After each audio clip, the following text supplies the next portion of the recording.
Welcome back dear students. आता आपण शिकत आहोत भांडवल संरचना. ठीक आहे. याआधी आपण स्थिर भांडवल आणि खेळते भांडवल हे दोन प्रकार बघितले भांडवलाचे. स्थिर भांडवल आणि खेळते भांडवल यांच्या आवश्यकतेवर परिणाम टाकणारे घटक हे सुद्धा आपण बघितलेले आहोत. आता आपण बघतोय भांडवल संरचना. भांडवल संरचना संरचना म्हणजे काय? स्ट्रक्चर म्हणजे कसं असतं? एखाद्या गोष्टीची संरचना म्हणजे एखाद्या गोष्टी मध्ये असलेल्या सर्व घटकांचा प्रमाण निश्चित करून ठेवणे. ठीक आहे. मग भांडवलामध्ये असलेल्या घटकांचा प्रमाण निश्चित करणे म्हणजे भांडवल संरचना. मग याचे घटक कोणते असतात तर आपण तेच बघूया. भांडवल संरचना म्हणजे काय इथून पुढे. मालकीचे भांडवल किंवा कर्जाऊ भांडवल अथवा दोन्ही मार्गांनी कंपनी भांडवल उभे करते. बरोबर आहे. स्वतःच्या पैशाने भांडवल उभं होतं किंवा कर्जाऊ भांडवल. मालकी हक्काच्या भांडवलामध्ये समहक्क भाग, अग्रहक्क भाग, राखीव व अतिरिक्त निधी यांचा समावेश होतो. राखीव निधी, अतिरिक्त निधी म्हणजे जास्तीचा पैसा, अतिरिक्त म्हणजे थोडा जास्तीचा पैसा. कर्जाऊ भांडवल म्हणजे कर्ज रोखे, इतर कर्ज इत्यादी होय.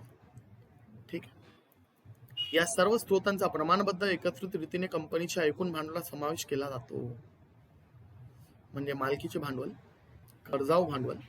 मालकीच्या भांडवलामध्ये समहक्क भाग, अग्रहक्क भाग, राखीव निधी व अतिरिक्त निधी. कर्जाऊ भांडवलामध्ये कर्ज रोखे व इतर कर्ज. म्हणजे समहक्क भाग, अग्रहक्क भाग या सर्वांचे प्रमाणबद्ध एकत्रित रीतीने कंपनीच्या भांडवलात समावेश केला जातो.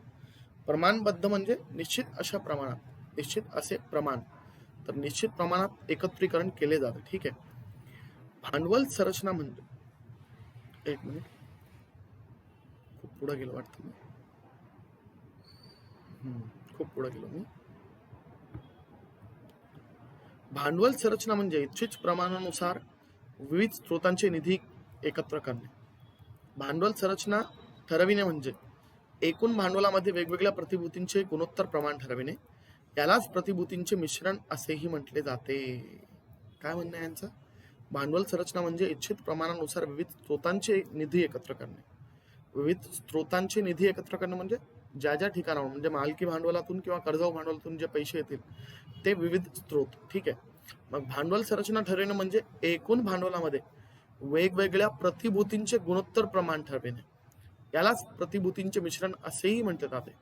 म्हणजे भांडवल संरचनेला प्रतिभूतींचे मिश्रण असेही म्हटले जाते. भांडवल संरचनेला प्रतिभूतीचे मिश्रण असेही म्हटले जाते. मग प्रतिभूती म्हणजे काय? तर भाग, कर्ज रोखे, बंधपत्रे किंवा कोणत्याही प्रकारचा कर्ज घेतल्या किंवा दिल्याबद्दलचा पुरावा, दस्तऐवज. कोणतेही कर्ज असेल, कोणतीही गुंतवणूक असेल, त्याचा पुरावा जो असतो ना त्याला म्हणतात प्रतिभूती. मग एकूण भांडवलामध्ये वेगवेगळ्या प्रतिभूतींचे गुणोत्तर प्रमाण ठरविणे म्हणजेच भांडवल संरचना. याच काय म्हणतात? प्रतिभूतींचे मिश्रण असेही म्हणतात. व्याख्या R.H. वेसल यांच्या मते उद्योग व्यवसायात गुंतविलेले दीर्घ मुदतीचे व वैविध्यपूर्ण निधी यांच्या हिशोबाने भांडवल संरचना म्हणजे काय? दीर्घ मुदतीचे निधी फक्त. ठीक आहे. मग दीर्घ मुदतीच्या निधीमध्ये वैविध्यपूर्ण म्हणजे विविध प्रकारचे. ठीक आहे. जॉन एच हॅम्प्टन संस्थेची भांडवल संरचना म्हणजे कर्ज व समहक्क भाग या दोन प्रतिभूतींमधील संबंध ज्यानुसार कंपनीला मालमत्ता खरेदीसाठी निधी पुरवठा करतो. म्हणजे हा जो संबंध आहे तो काय करतो? निधी पुरवठा करतो. मग हा निधी पुरवठा करणारा कर्ज व समहक्क भागांचा संबंध म्हणजे भांडवल संरचना. ठीक. अशा प्रकारे भांडवल संरचना ही मालकीचा निधी व कर्जाऊ निधी यापासून तयार होते. बरोबर आहे. भांडवल संरचना कशी तयार होते? मालकीचा निधी व कर्जाऊ निधी. मालकीच्या निधीमध्ये भाग भांडवल आणि राखीव व अतिरिक्त निधींचा समावेश होतो, तर कर्जाऊ निधीमध्ये कर्ज रोखे तसेच दीर्घ मुदतीचे कर्ज यांचा समावेश होतो. ठीक आहे. Exactly right. म्हणजे काय? सरळ सरळ मालकीचे भांडवल म्हटलं तर समहक्क भाग व राखीव निधी. कर्जाऊ भांडवल म्हटलं तर दीर्घ मुदतीची कर्जे व कर्ज रोखे. ठीक आहे. अधिक माहितीसाठी हे दिलंय. भांडवल तत्वे. भांडवल संरचनेचा निर्णय घेताना दोन मूलभूत तत्वे विचारात घेतली जातात.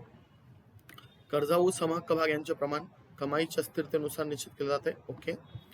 व्यवसाय चक्रातील धक्के सहन करणारी व लवचिकतेसाठी भांडवल संरचनेमध्ये समहक्क भाग भांडवलाचे धक्क्यापासून बचाव करणारे आवरण असणे गरजेचे असते. म्हणजे आता आवरण असणे म्हणजे काय? तर इथं काहीच नाही. समहक्क भागाची गुंतवणूक केली तर त्याची परतफेड करण्यासाठी जी ताकद लागते ती पण गरजेची असते, असं यांचं म्हणणं आहे. ठीक आहे. तर ते आवरण काय असतं, तर ते कर्जाऊ भांडवल असते. कधी लक्षात ठेवा, कर्जाऊ भांडवलांनाच समहक्क भागांना सिक्युरिटी म्हणजे सुरक्षितता भेटते.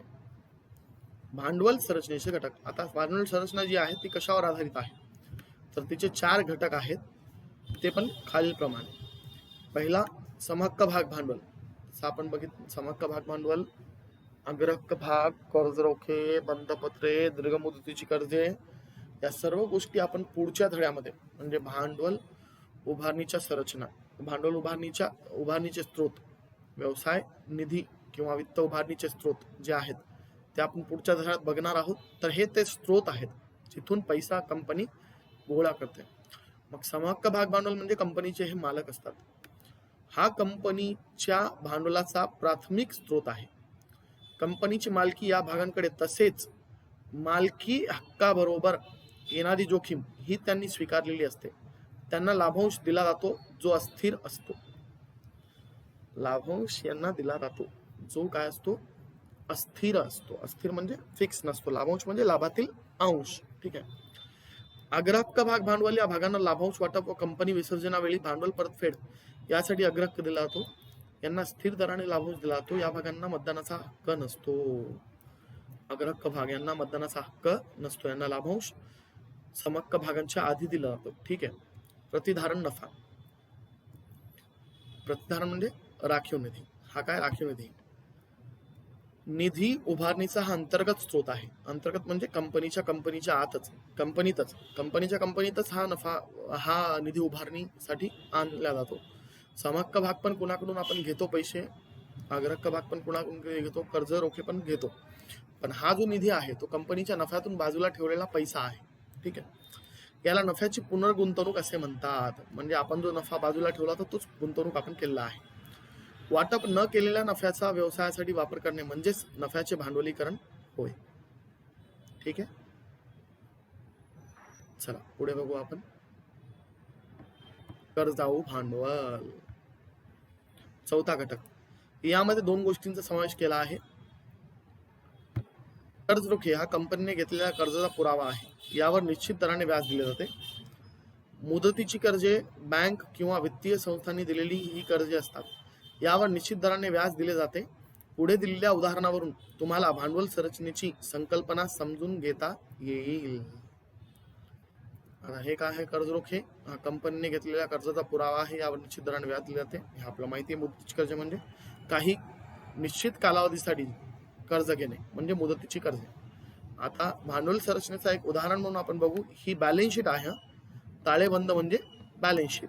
वर्षाच्या शेवटी जो आपण बनवतो आपले लायबिलिटी आणि ऍसेटचं विवरणपत्र ते आहे. इथं बघा, भाग भांडवल 10,000 समहक्क भाग 10 रुपयाला एक म्हणजे 1 लाख, 5,000 अग्रहक्क भाग 100 रुपयाचा एक म्हणजे 5 लाख, राखीव निधी व अतिरिक्त निधी दायित्व हे बघा कर्ज रोखे. ठीक आहे. आता हे 1 लाख आणि 5 लाख 6 लाख, 6 लाख प्लस 1 लाख 7 लाख, 7 लाख 7 लाख 50,000 रुपये होत आहेत.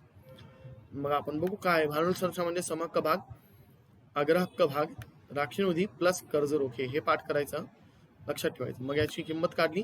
मग या कंपनीची भांडवल संरचना किती आहे? 7,50,000.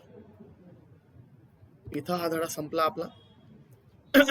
या धड्याच्या प्रश्न उत्तरांबद्दल पुढच्या धड्यात आपण पुढच्या व्हिडिओमध्ये आपण बोलू. ठीक आहे. तोपर्यंत स्टे होम स्टे सेफ. हे पूर्ण धडा लिहून काढा. याची प्रश्नोत्तरे तुम्ही तुमच्या लेवलवर सोडून बघा. बाकीची उत्तरे मी तुम्हाला स्वतः बोर्डवर दाखवणार आहे की कशा प्रकारे या प्रश्नांची उत्तरे तुम्हाला लिहायची आहेत. तोपर्यंत stay home stay safe. Thank you.